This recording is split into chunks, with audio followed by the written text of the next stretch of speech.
হলো যে ইরানও তারা হামলা করেছে। আমি শুধু একটি কথা বলবো যে এই সমস্ত আগ্রাসন করে কেউ কোনোদিন টিকতে পারেনি, অতীতেও টিকতে পারেনি, আগামীতেও টিকতে পারবে না। আমি বলবো যে মুসলিম উম্মাহ যারা আছে সারা পৃথিবীতে যে সমস্ত মুসলমানরা আছে, মুসলমানরা যদি ঐক্যবদ্ধ হয় এবং আল্লাহ রাব্বুল আলামিনের কাছে দোয়া করেন এবং যার যার অবস্থান থেকে যেই মুসলিম যেখানে আছে তাদের সহযোগিতা করতে হবে। আমাদের ওই ইহুদি নাসারারা যাতে পৃথিবীর কোনো অঘটন ঘটাতে না পারে, মানুষের নিরীহ মানুষকে হত্যা করতে না পারে। আপনারা দেখেছেন তাদের টার্গেট কি? তাদের টার্গেট হলো ঘুমন্ত শিশু, তাদের টার্গেট হলো হসপিটাল। তার মানে কি তারা একটি জেনারেশনকে শেষ করে দিতে চাচ্ছে।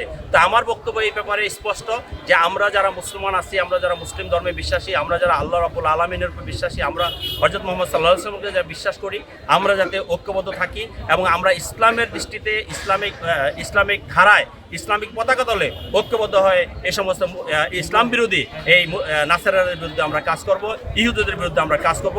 সবাই সে ব্যাপারে আমাদের সারা পৃথিবীর মুসলমানদেরকে ঐক্যবদ্ধ থাকতে হবে। মুসলিম কান্ট্রি এবং সারা বিশ্বের বসবাস সৃষ্টি করছে, এই জন্য ফিলিস্তিনিদের অত্যাচারের কারণে এবং ইরানের উপর হামলা করার কারণে আমরা অনেক সমাধান করতেছি এবং তীব্র নিন্দা জানাচ্ছি। ইসরায়েল একটা সন্ত্রাসী রাষ্ট্র।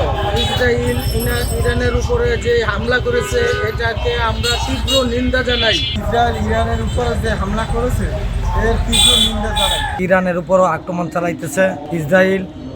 আমি ধিক্কার জানাই, আমি নিন্দা জানাই ইসরায়েলকে। ইসরায়েল যাতে এই ধরনের ন্যাক্কারজনক হামলা না চালায়, আমি এই আহ্বানে বিশ্ববাসীর কাছে জানাবো, জাতিসংঘের কাছে জানাবো যত দ্রুত সম্ভব ইসরায়েল যাতে এই ন্যাক্কারজনক হামলা মুসলিমদের উপর বন্ধ করে। ইসরায়েল একটা সন্ত্রাসী রাষ্ট্র। আমরা মুসলিম বিশ্বেরা সব এক হয়ে ইসরায়েলকে ধ্বংসের পথে নিতে চাই, কিন্তু আমাদের কিছু কিছু মুসলিম রাষ্ট্র আছে তারা ইসরায়েলের গোলামি করতেছে। কিন্তু প্রথমেই জর্ডান যে কাজটা করলো কিছুদিন আগে, কিন্তু সে ইহুদি দিকে অগ্রসর হয়েছে।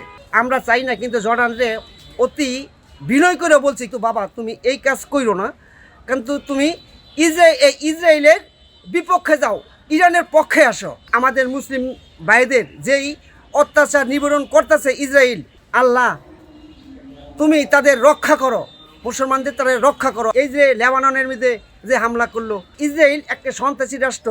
আমরা সবই মিলে ইসরায়েলকে ধ্বংসের পথে নিতে চাই। ইসরায়েল যে ইরানের উপরে হামলা চালিয়েছে, আপনারা জানেন ইসরায়েল একটি সন্ত্রাসী দল। তারা বিভিন্ন দেশে এরকম হামলা চালিয়ে যাচ্ছে। আমরা এর তীব্র নিন্দা এবং প্রতিবাদ জানাই। আমরা আশা করব সারা বিশ্ব যাতে ইসরায়েলের বিরুদ্ধে অবস্থান নেয়।